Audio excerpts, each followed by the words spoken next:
तो आप ये कहते हैं कि आपने चद्दर गंदी नहीं की। जैसा कि मैंने कहा, या तो आप सही बोल रहे हैं, लेकिन सवाल ये पैदा होता है, जो इनका पहला सवाल है, कि ये संभव कैसे है कि एक बच्चा जो है वो 80 साल का बूढ़ा हो जाए और उसकी चद्दर गंदी ना हो। नहीं संभव है, ये प्रैक्टिकली पॉसिबल नहीं है। क्योंकि होश में आते आते आप होश में आते हैं।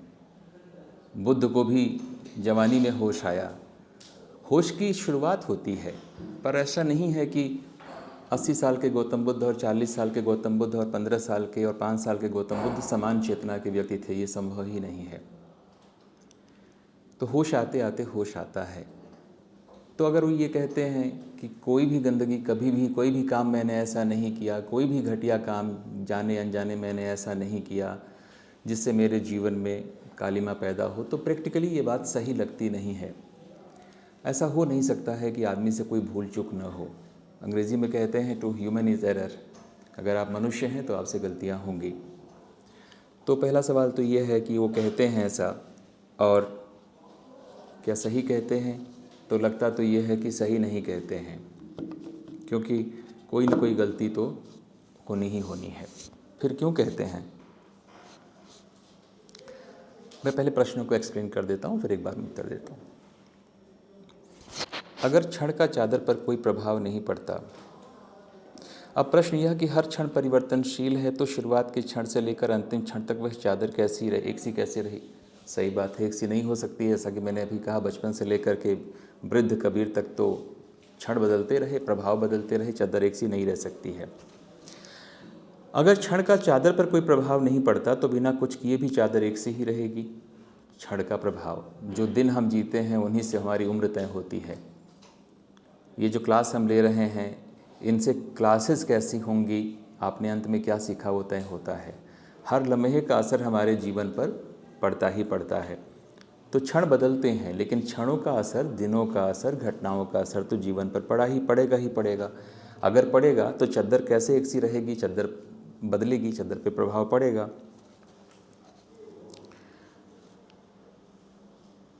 अगर क्षण का प्रभाव पड़ता है और चादर मैली होती है, तो बताएं कि प्रभाव कैसे पड़ता है? पड़ता है। जो आप करते हैं, सोचते हैं, कर्म जो हैं आपके, वो आपके जीवन पे उसका असर पड़ना ही पड़ना है। अब प्रश्न ये है, अगर कोई चाहे तो इस चादर को जैसी मिली वैसी अंत तक कैसे रख सकता है? जैसा जीवन आपको मिला, 80 वर्ष 100 वर्ष तक आप जिए, तो वो जीवन आपका वैसे का वैसा ही निष्कलंक कैसे बीत सकता है? इसका उत्तर है, नहीं बीत सकता है। कभी किसी का नहीं बीत सकता है। जो भी मनुष्य के तन में आता है, मनुष्य का जीवन जी करके जाता है, उससे छोटी बड़ी गलतियां जाने अनजाने होती हैं। तो नहीं कर सकता है, इसका सीधा उत्तर तो ये है। फिर कबीर जो कह रहे हैं उसको हम कैसे समझें? हम चीज़ों को अभिधा में समझें कि उसकी व्यंजना में समझें? कबीर जो कह रहे हैं कि मैंने चद्दर वैसे की वैसी वापस कर दी, वो लिटरल मीनिंग है क्या, या उसकी व्यंजना ऐसी है? क्योंकि जब ये दावा राम नहीं कर सकते, कृष्ण नहीं कर सकते, कोई नहीं इस बात का दावा कर सकता है कि वह पूरा का पूरा जीवन पूरी पवित्रता के साथ जी करके यहाँ से गया है। इसका दावा गांधी नहीं कर सकते, तो कबीर कैसे कर सकते हैं? फिर जो कह रहे हैं उसका मतलब क्या है?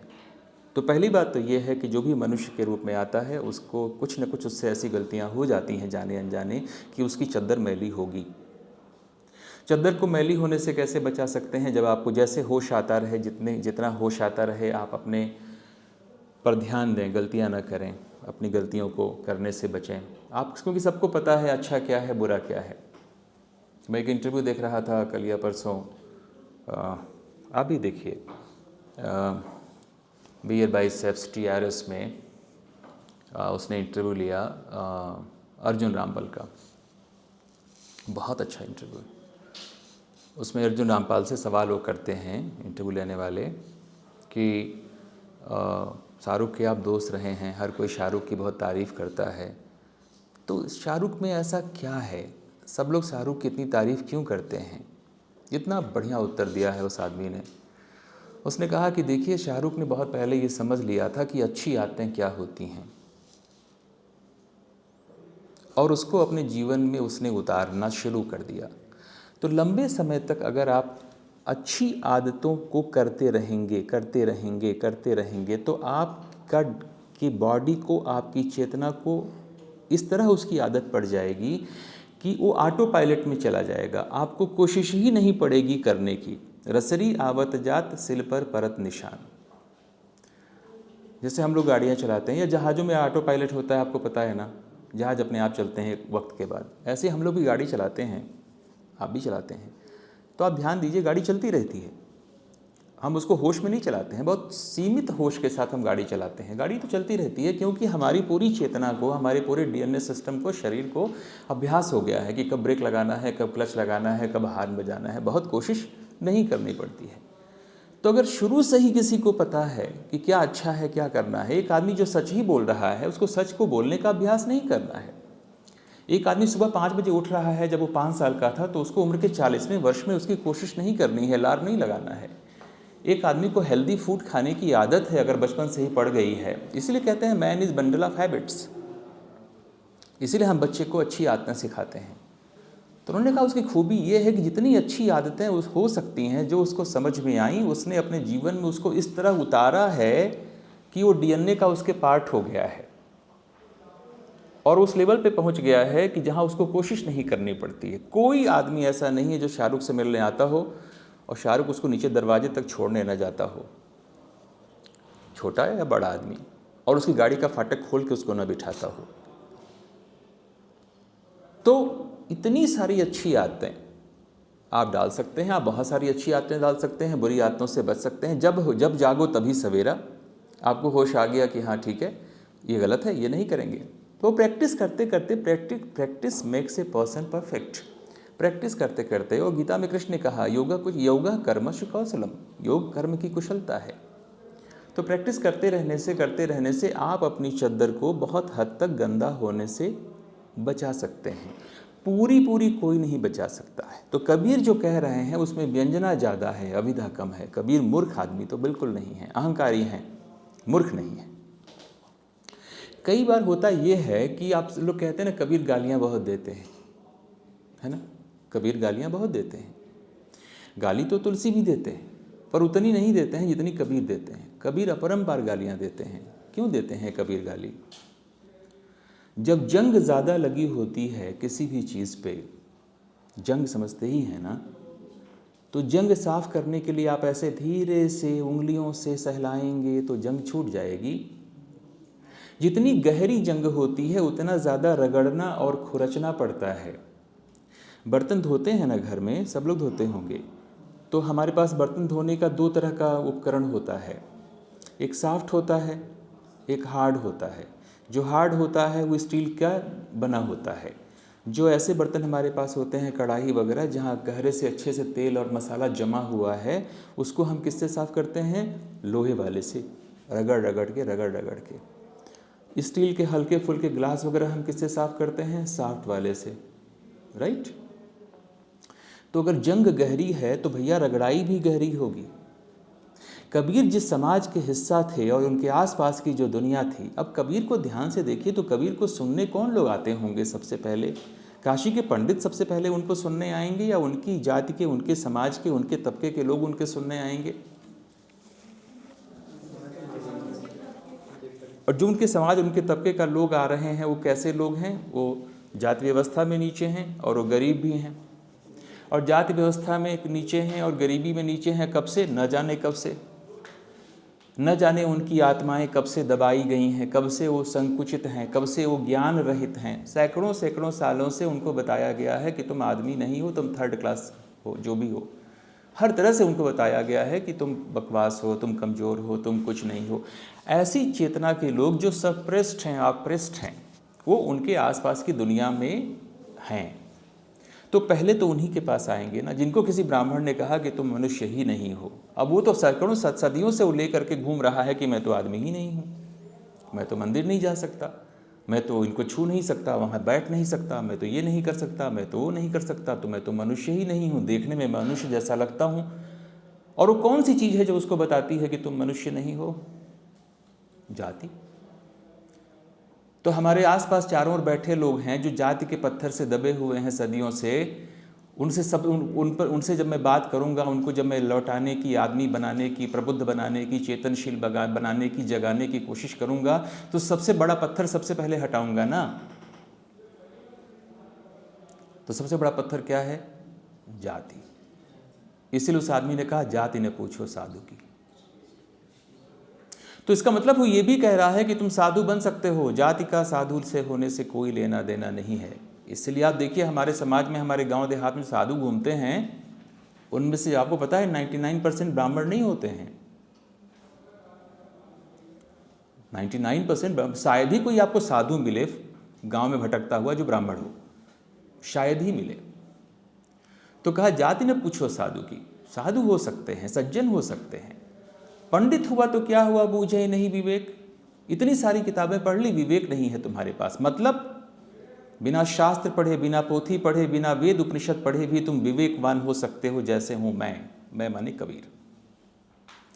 तो जब किसी को बहुत तरह के सदियों से रखे हुए पत्थर दिमागों पे, दिलों पे, सदियों से रखे हुए 2, 4, 5 पत्थर जो तुमको मनुष्य ही नहीं रहने देते हैं, और तुम हो मेरे समाज में मेरे ही दाएं बाएं सबसे पहले, और मुझे तुम्हारी तकलीफ समझ में आती है और उसका कारण भी समझ में आता है, और कारण को दूर करने के तरीके समझ में आते हैं, और इन तरीकों के उस पार जाने के बाद तुम कैसे आदमी बन सकते हो ये भी मुझे दिखाई देता है। तो मैं क्या करूँगा? अगर मैं तुमसे प्यार करता हूं तो मैं उन पत्थरों को हटाने की कोशिश करूंगा। तो कबीर अपने लोगों को प्यार करते हैं, इसीलिए कबीर प्रेम के कवि हैं। भक्त वगैरह वो बाद में हैं, क्रांतिकारी बाद में हैं। मुख्यतः वह मानव प्रेम के कवि हैं। मनुष्य से मनुष्य में प्रेम का रिश्ता कायम होना चाहिए, वही दुनिया का सबसे बड़ा रिश्ता है, वही सच है, बाकी सब नकली रिश्ते हैं। ये उनकी मूल चिंता में है, ये उनको समझाना है। अब जो पत्थर रखे हैं उनको हटाना है। कई बार आप देखोगे कि जब पत्थर हटाने चलो तो जिसके ऊपर पत्थर रखा गया है उसको उस पत्थर का इतना अभ्यास हो चुका है, इतना अभ्यास हो चुका है कि पत्थर हटाने से वो खुद ही रोकने लगता है। जब घर में एक नई बहू आती है तो पुरानी जो सास बहू, कभी सास भी बहू थी, जो पुरानी सास है, जो सास है, वो नई बहू को, उस औरत को, जो नई नई लड़की घर में आई है, उसको कौन सिखाता है? जो कल तक किसी की बेटी थी, आज तुम्हारे घर की बहू हो गई, जीवन जीने का पूरा व्याकरण उसका बदल दिया। सबसे पहले वो रिंग मास्टर कौन है, वो रेफरी कौन है, जो उस घर में आई नई लड़की को बहू में कन्वर्ट करता है? सास, औरत, जो खुद ही कभी उसी तरह सहमी सकुचाई हुई आई थी। अगर ये औरत जो सहमी सकुचाई आई थी, जिसने अपनी सास को झेला, वो पहली औरत जिसने अपनी सास को झेला, अगर अपनी सास के सामने खड़ी हो गई होती और कहती नहीं, तुम अपेक्षा तो करती हो कि जो नई बहू आएगी तुमको बेटी बनकर के प्यार देगी, तुम उसे बेटी तो बनने नहीं देते। वही लड़कियां जब मायके से अपने ससुराल में आती हैं तो उनकी पूरी जीवन शैली, उनके पूरे कपड़े उठने, उनकी पूरी लाइफ स्टाइल, हंसना बोलना उठना उस ननद का बदल जाता है। और वहीं जो बहू है वो एक दूसरे ढांचे में होती है, वो साड़ी पहनी होती है और ननद सूट में होती है मायके आकर के। तो कौन है जो कंट्रोल कर रहा है सिस्टम को? कई बार गुलामी सबसे खतरनाक वो होती है जहां गुलाम को ये पता ही नहीं है कि वो गुलाम है। ये सबसे बड़ी ट्रेजेडी है। सदियों से आपके दिमाग को इस तरह अनुकूलित कर दिया जाता है। मैंने देखा है घूंघट का समर्थन करने वाली औरतें, बुर्के के समर्थन में औरतें आंदोलन करती हैं। घूंघट के समर्थन में औरतें आंदोलन करें, दलित जाति प्रथा के समर्थन में आंदोलन करें, इसके बाद कुछ बचता है क्या? तो सदियों से अनुकूलन के बाद आदमी का दिमाग इस तरह का बन जाता है कि उसको जब तुम रोशनी में लाओ तो उसको बहुत दिक्कत होती है। इसलिए कबीर का विरोध होगा, इसलिए कबीर को हाथी से कुचलने की कोशिश भी होगी। कबीर को हाथी से कुचल के मार दिया जाए, इसकी कंप्लेंट सिकंदर लोदी से क्या काशी के पंडितों ने की थी? मौलानाओं ने की थी, मौलवियों ने की थी। काशी का पंडित कब जाएगा सिकंदर लोदी से मिलने? काशी के पंडितों का तो खाली यही बहुत महान योगदान है कि उन्होंने कबीर को जान से मारा नहीं। हिंदू धर्म की इस महानता सबसे बड़ी इस बात में है कि उन्होंने गौतम बुद्ध को जान से नहीं मारा। पूरी उम्र पा करके वो गए और चलते रहे अकेले। ये कम बड़ी बात नहीं है कि जो आपके धर्म की बैंड बजा रहा है आप उसको एक खरोंच तक नहीं लाने देते हो। यही कबीर के साथ हुआ। तो काशी के पंडितों को सलाम। शिकायत किन्होंने की? मौलाना ने। तो होता यह है कि जब आप चेतना के जागरण में निकलते हैं तो जिनकी चेतना गुलाम है लंबे समय से, वही आपके सबसे बड़े कई बार विरोधी हो जाते हैं, उनको दिक्कत होने लगती है। इसलिए कबीर को बार बार समझाना है, बार बार समझाना है। इसीलिए आपको लगता है कि हर दम तो वो एक ही बात कर रहे हैं, 3 ही 4 बातें हैं और कविता इतनी सारी, इन्हीं सब्जेक्ट पे बात बदल बदल के, भाषा बदल बदल के, वाक्य बदल बदल के, उदाहरण बदल बदल के वो 2 ही 3 बात बार बार कहते हैं। क्या करें कि एक बार कहने में सिर्फ कबीर कहते हैं, कबीरा कहता जात है, सुनता है सब कोई, मतलब कोई नहीं सुनता है। विवेकानंद ने प्राण त्यागे थे। रामकृष्ण परमहंस विवेकानंद को लाए थे कि आओ और इस ज्ञान को दुनिया में फैलाओ। जब उन्होंने फैलाना शुरू किया, रामकृष्ण मिशन बनाया, ये किया वो किया, फैलाना शुरू किया, तो कुछ ही सालों बाद उनको एहसास हो गया कि भारत के लोग सुधर नहीं सकते, होपलेस है। और उनको ये लगने लगा कि उनकी जिंदगी बेकार जा रही है। इसलिए विवेकानंद की मृत्यु के पर किताबें लिखी गई हैं, उनके जीवन के आखिरी दिनों पर किताबें लिखी गई हैं। सिस्टर निवेदिता जो उनके साथ रहती थी, उन्होंने भी लिखा है माई मास्टर, आप पढ़िए। गहरे फ्रस्ट्रेशन में, निराशा में थे वो, प्राण त्यागे थे उन्होंने। उनको लग गया था इस जीवन का, इस जीने का कोई मतलब नहीं है, क्योंकि मेरे गुरु ने जिस काम के लिए मुझे भेजा है, जिन लोगों से मुझे अपनी बात कहनी है, उनको तो समझ में ही नहीं कुछ आता। सामने मुंडी हिलाते हैं, उसके बाद तो मतलब नहीं, तो मेरा जीवन तो व्यर्थ जा रहा है, तो चलो फिर मैं यहाँ क्या करूँ, निकल लेता हूँ। वो चले गए। महात्मा गांधी जो आज़ादी के पहले हर प्रार्थना सभा में कहते थे कि मैं 150 साल जीना चाहता हूँ, तुम लोग मेरे लिए प्रार्थना करो कि मैं 150 साल जीऊँ। अंग्रेजों के जाने के बाद मुझे भारत को मेरी ज़्यादा ज़रूरत है। वो देश के आज़ाद होते ही, नेहरू के प्रधानमंत्री बनते ही हर प्रार्थना सभा में ये प्रार्थना करने लगे थे और लोगों से कहने लगे थे कि प्रार्थना करो कि मैं जितनी जल्दी हो सके मर जाऊं। और जिस दिन उनको नाथूराम गोडसे ने गोली मारी, उस दिन भी उन्होंने ये प्रार्थना की थी कि मैं जीना नहीं चाहता हूं, मैं एक दिन भी जीना नहीं चाहता हूं। क्यों? क्योंकि जो उम्मीद थी, जो सपना था गांधी का, वो सपना चकनाचूर हो रहा था सरकार बनते ही। उनको लगा कि सब बेमतलब हो गया, बेकार हो गया।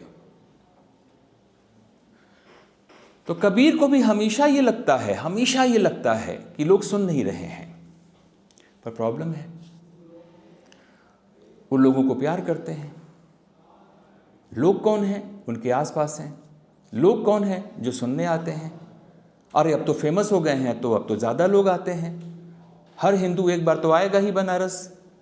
तो उसने सुन लिया कि भाई कोई कबीर भी है, चलो ज़रा देखते तो हैं क्या बोलता है। तो दरबार कुनबा बढ़ता गया, शाम की बैठकी बढ़ती गई। फिर काशी के जो प्रबुद्ध पंडित होंगे वो भी सुनने आते होंगे, बातचीत थोड़ी बहुत होती होगी। तो लोग आते हैं, कुछ असली, कुछ नकली, कुछ कम अक्ल, कुछ होशियार। अपेक्षा के साथ आते हैं कि कुछ आप बोलेंगे तो बोलना है। प्रेम है दिल में समाज के प्रति तो बोलना है।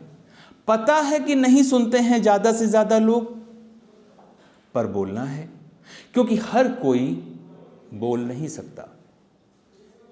रविन्द्रनाथ ठाकुर कहते थे, किसी किसी की आत्मा जगती है। सही बात है, वरना हर राजकुमार गौतम बुद्ध और रविन्द्रनाथ ठाकुर होता। हिंदी का हर प्रोफेसर अज्ञेय और मुक्तिबोध, हर विद्वान अज्ञेय और मुक्तिबोध होता। कोई कोई होता है जिसकी चेतना विराट होती है। तो ये बड़ा आदमी है, अपने समाज से दुखी है, 4 बातें हैं, 4 पत्थर हैं जो तुम्हारे सर पे रखे हैं, तुम सुन नहीं पाते, समझ नहीं पाते। क्योंकि जो पत्थर रखने वाले हैं वो पत्थर खुद अपने हाथों से आके हटाने वाले नहीं हैं, तुम्ही को पत्थर हटाने हैं, अदृश्य पत्थर। और मैं कहता हूँ कि कुछ ऐसा करो तो तुम ऐसे हो सकते हो, तब मैं वैसा, अब मैं ऐसा, तुम भी हो सकते हो और तुमको समझ में ही नहीं आता है। तो गहरा फ्रस्ट्रेशन होता है, और उस गहरे फ्रस्ट्रेशन में इन पत्थरों को रखने वालों के खिलाफ, इन पत्थरों को ढोने वालों के खिलाफ वो खराब भाषा में कई बार अपनी बात कहते हैं। कई बार अहंकारी लगते हैं, कई बार क्रोधी लगते हैं, कई बार स्त्री विरोधी लगते हैं। उनकी भी सीमाएं हैं। गरीबी का कारण वो जन्मों में ढूंढते हैं। उन्होंने मार्क्सवाद नहीं पढ़ा था। सब में होते हैं लिमिटेशंस, उनकी भी लिमिटेशन है। लेकिन मैं हमेशा कहता हूँ कि वो एक कॉमेडियन होता था ना बहुत साल पहले, वो कहता था भावनाओं को समझो। मैं हमेशा कहता हूँ कि सामने वाले का इंटेंशन देखना चाहिए।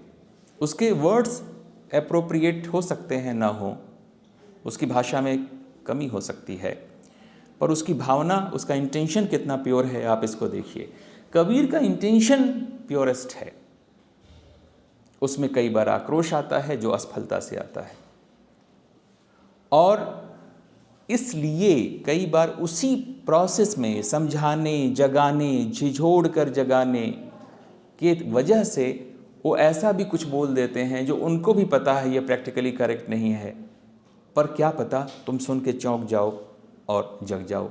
जैसे इस कमरे में कुछ लोग जम्हाई ले रहे हैं, कुछ लोग अपनी बॉडी को खींच रहे हैं, और इस कमरे में कोई ऐसा बैठा होगा जो पूरी तन्मयता से मुझको सुन रहा होगा।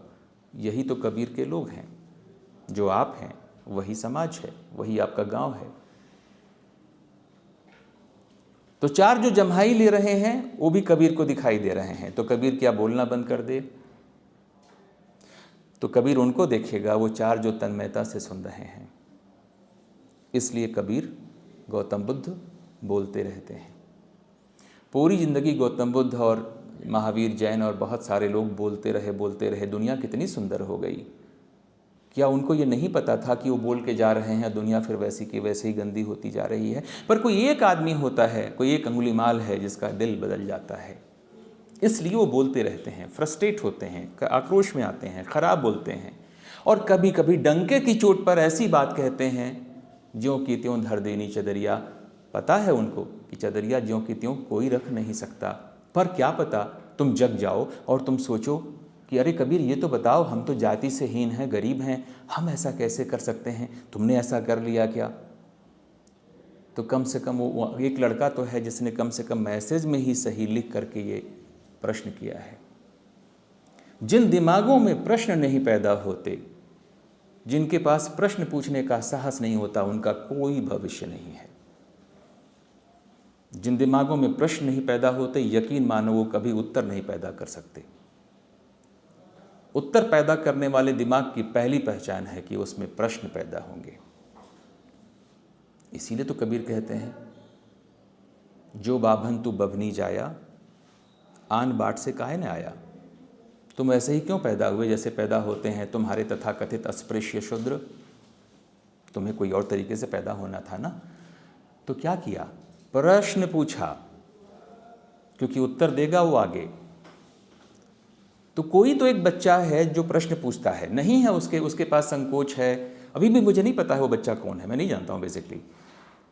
उसके पास संकोच है, साहस की कमी है, या इस बात का डर है कि आप में से कोई मूर्ख उसकी खिल्ली उड़ाएगा, क्योंकि हर क्लास में 10-5 मूर्ख तो होते ही होते हैं, जो एक साल होते होते अपनी मूर्खता को चिल्ला चिल्ला के झंडे की तरह लहराने लगते हैं और हम जान जाते हैं।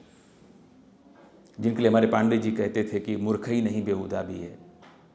पांडे जी मतलब तो मैनेजर पांडे, मेरे गुरु। तो क्या पता उन मूर्ख बेहुदों की वजह से वो शालीन लड़का नहीं क्लास में नाम बता के पूछना चाहता है, पर कोई तो है जो सोच रहा है, पूछ रहा है। 20 साल से पढ़ा रहा हूँ, 25 साल से, ये सवाल इस तरह से तो कभी किसी ने नहीं पूछा। पूछने में कमी है, भाषा में कमी है, पर बीए पास करके आया हुआ 20 साल का बच्चा है, बहुत पूछा। आधे अध्यापक नहीं पूछ पाएंगे ये सवाल। तो जो पूछा उन्होंने, उसका मैंने एक जवाब देने की कोशिश की। मैं एक बार देख लेता हूँ कि कोई जवाब ऐसा है जो छूट गया क्या। नहीं, मुझे लगता है मैंने सब कह दिया है। जो मुझे लगता है मैंने हर बात कह दी है, और ज़्यादा विस्तार से कह दिया है कि ज़्यादा लाभ हो जाए।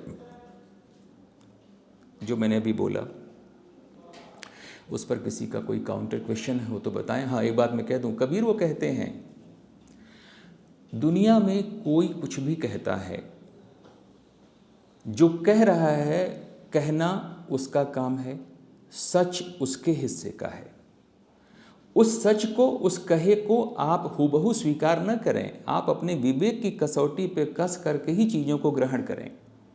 चाहे मैं बोलूं, चाहे आपके माता पिता बोलें, चाहे भगवान रामचंद्र बोलें, आंख मूंद करके जो मानता है वो मनुष्य नहीं हो सकता है, वो सिर्फ और सिर्फ मूर्ख और पत्थर हो सकता है। हर आदमी, हर किताब, चाहे उसका नाम जो भी हो, हर भगवान क्वेश्चनेबल है। मनुष्य का विवेक सबसे बड़ा है, जो सवाल पूछने से रोकता है और ये कहता है कि हूबहू स्वीकार करो मेरे सत्य को, मेरा सत्य अंतिम सत्य है, वो अधर्म है और वो पाप है। तो कबीर की हर बात को भी आपको हूबहू स्वीकार करने की ज़रूरत नहीं है और किसी की भी नहीं। अपने विवेक से चेक करके, विवेक की कसौटी पे, बुद्धि की कसौटी पे चेक करके जो सत्य आपके मुट्ठी में आता है उसको अपने साथ ले जाना चाहिए। ये मुझे उसी के सिलसिले में मैं बोल रहा हूँ जो कह रहे थे। अब अभी तक मैंने जो बोला उसमें कोई सवाल हो तो पूछ लीजिए, और उसके बाद 10 मिनट में मैं वो जो बच्चा पूछा था सवाल मुझे याद है, वो क्लास नहीं छोड़नी चाहिए किसी की भी, अनटिल आप आईसीयू में हैं या आपके माता पिता आईसीयू में हैं और आप आईसीयू में हैं तो क्लास छोड़ सकते हैं, अदरवाइज़ क्लास नहीं छोड़नी चाहिए। तो कोई सवाल, अभी की बातचीत में कोई सवाल हो तो आप पूछ लें, क्योंकि 1 ही घंटे की क्लास है ये।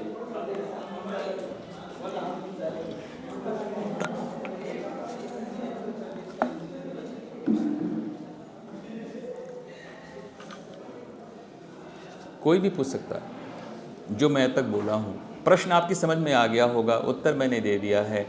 कोई प्रति प्रश्न आपके मन में पैदा होता हो तो मुझसे पूछिए।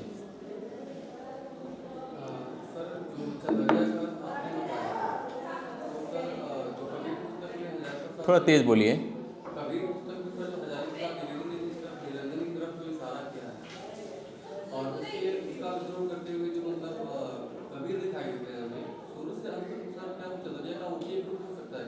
यहाँ चदरिया का मतलब जीवन की पवित्रता से है, जीवन की पवित्रता से, क्योंकि अगर जीवन पवित्र नहीं है तो किसी बात का कोई मतलब नहीं है।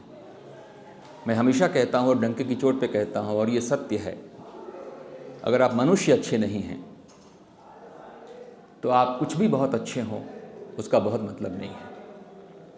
कसौटी मनुष्यता है, और मनुष्यता क्या है? ईश्वरत्व है। और ईश्वर क्या है? सबसे सुंदर कल्पना है, सारी अच्छी चीज़ों का सामूहिक बंडल है ईश्वर, राइट। तो मनुष्यता ईश्वरत्व है, और ईश्वर क्या है? सारी अच्छाई का एक बंडल।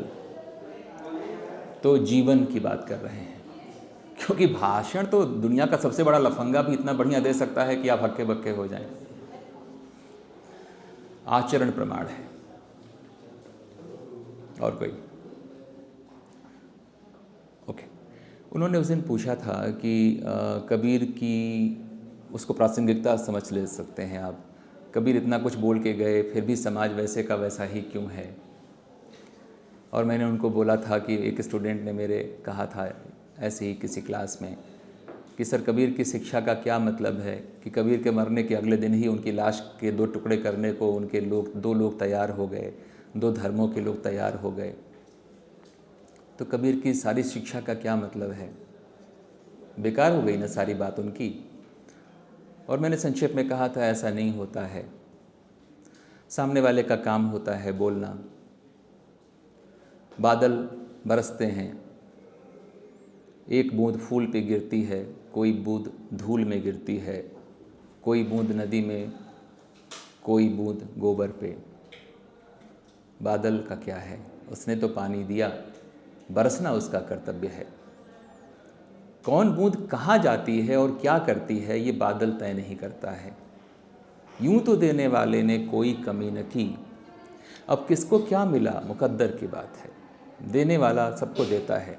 मैं इस क्लास में पढ़ा रहा हूँ तो आपने क्या महसूस किया है कि मेरे लिए पढ़ाते वक्त मैंने मेरे मन में आपका जेंडर, आपका रिलीजन, आपका कास्ट, आपका रीज़न, आपकी साइज़, आपका कलर कोई मतलब रखता है? मैं तो एक जैसा सबको पढ़ा रहा हूँ। सब पे असर एक जैसा होगा? कभी नहीं होता, कहीं नहीं होता दुनिया में। कोई क्लासरूम से निकलते ही भूल सकता है, कोई 50 साल बाद भी याद रख सकता है। तो ये कौन तय करता है कि कोई क्लासरूम से निकलते ही भूल जाएगा और कोई 50 साल तक याद रखेगा? ये कौन तय करता है?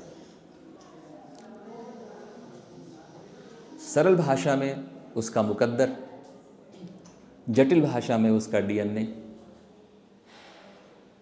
सरल भाषा में मुकद्दर, जटिल भाषा में डीएनए। हर कोई अलग अलग है। हर कोई अलग अलग क्यों है? एक आदमी में होते हैं 10-20 आदमी, 10-20 हज़ार आदमी होते हैं, क्योंकि आपके सारे पूर्वज आप में शामिल हैं ना। आपका डीएनए जिससे आप बने हैं खाली आपके माता पिता का थोड़े ही है, सारे पूर्वज, सारे फूफा नाना, सैकड़ों हजारों लोग आपके पीछे की जो परंपरा में खड़े हैं, जिस बीज के आप फल हैं, उसमें कितने सारे लोग हैं, वो सारे लोग मिलके आपको बनाते हैं। कैसे बनता है डीएनए? डीएनए से ही तो बनते हैं ना हम। और मुकद्दर उसको सरल भाषा में आम आदमी कह लेता है, हम भी कह लेते हैं।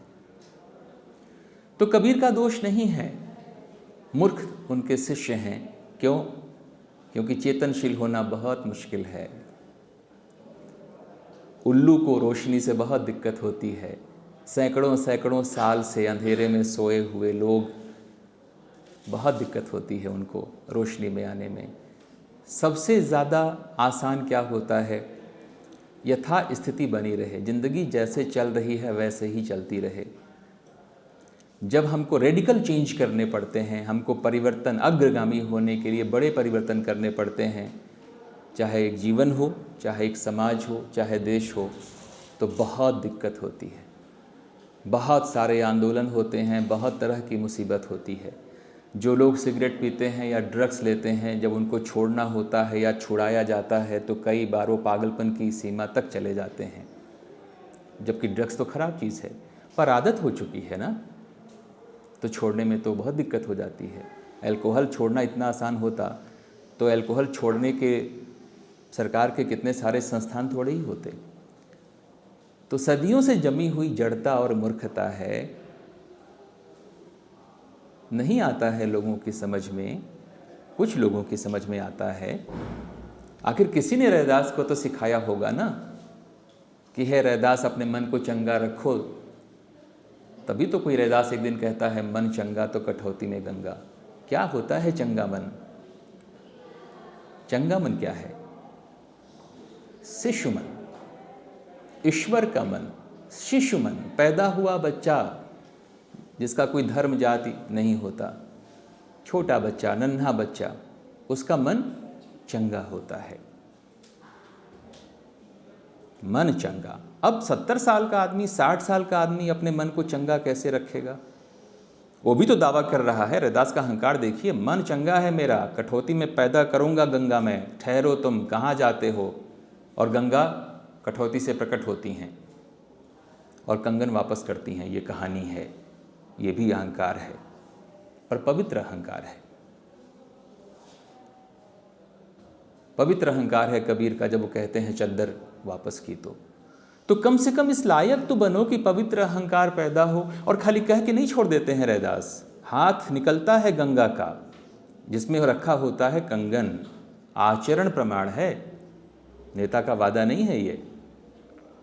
कहाँ से 70 साल 80 साल का आदमी जो दिन भर बैठ के जूता बना रहा है, कहाँ से बना उसका मन ऐसा कि वो दावा कर सके? वही शाहरुख खान की कहानी है, बूंद बूंद से घड़ा भरता है। बुराई को फेंकते जाओ, अच्छाई को अपनाते जाओ, एक दिन वो तुम्हारे जीने की आदत हो जाएगा और बात बदल जाएगी। छोटा बच्चा कुछ करता है, वही बच्चा जब बड़ा होता है तो कुछ करता है। आदमी बदलता है, बदलने का स्कोप होता है। तो कबीर के शिष्य मूर्ख हैं। इसीलिए शास्त्रों ने कहा मनुष्य रूपेण मृगा चरन्ति। सामान्य प्रजा 99% लोग तो वाकई 2 पैरों पे चलने वाले पशु होते हैं। मनुष्य तो वो है जिसके पास विवेक है। विवेक ही तय करता है कि आप मनुष्य हैं कि कौन से हैं। तो जो कबीर को सुनने आ रहे हैं लोग, जो क्राउड रोज शाम को आ रहा है, वो क्राउड क्या है? सामान्य लोग हैं। सुने, अच्छा लगा, 2 दिन बाद फिर भूल गए।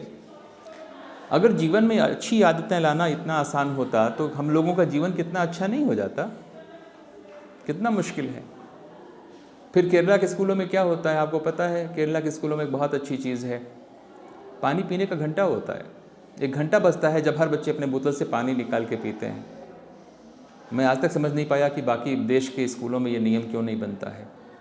अब अगर कोई सोचो 3 साल 4 साल 5 साल का छोटा बच्चा है जो 10 साल तक दिन में 6 बार पानी पी रहा है, जब वो बच्चा 25 साल का होगा तब क्या उसको बताना पड़ेगा पानी पीने का महत्व? इसीलिए हम कोशिश करते हैं बच्चों को बचपन में ही अच्छी आदतें सिखा दें।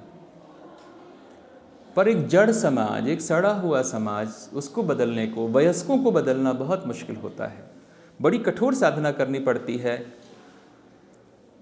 पके हुए घड़े में परिवर्तन कैसे करेंगे आप? टूट जाएगा ना। कबीर के पास जो लोग आते हैं वो पके हुए घड़े हैं, पर कुछ कच्चे घड़े भी आते हैं। तो इसीलिए समाज में थोड़ा बहुत असर तो होता ही है। इसीलिए लोग कहते हैं कि इन लोगों ने क्या किया, ये सारे फिलॉसफर, ऋषि मुनि, कबीर जैसे लोगों का क्या योगदान है जीवन में। बहुत है। इन्हीं सब ने मिल करके इस लायक बनाया है कि हम यहाँ तक पहुँचे हैं, वरना हम बहुत ख़राब थे। हम बहुत अच्छे नहीं हुए, पर थोड़े बहुत जो अच्छे हैं वो इन्हीं महान लोगों की वजह से अच्छे हैं, जितने भी हैं। हम लफंगों की वजह से श्रेष्ठ नहीं हुए हैं। हम विलासी राजाओं, विलासी नवाबों की वजह से हम श्रेष्ठ नहीं हुए हैं। हम चरित्रवान संत मुनियों की वजह से, श्रेष्ठ लोगों की वजह से। श्रेष्ठ लोग संत मुनि हों ये ज़रूरी नहीं है, वो राजा भी हो सकते हैं। दारा शिकोह भी राजा था जिसका औरंगजेब ने गला काट के दिल्ली में घुमाया था।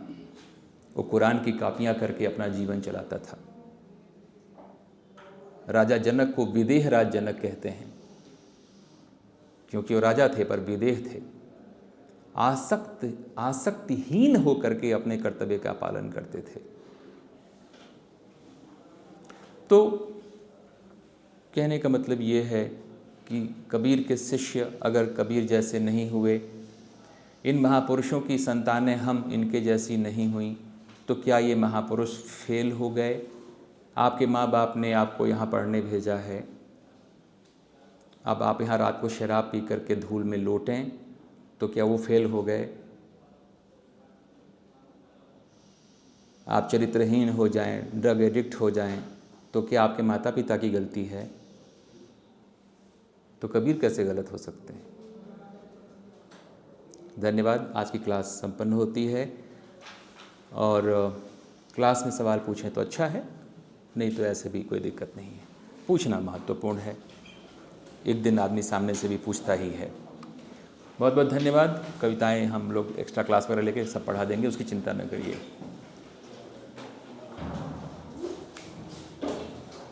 आप जा सकते हैं, क्योंकि बस पकड़नी होती है आपको।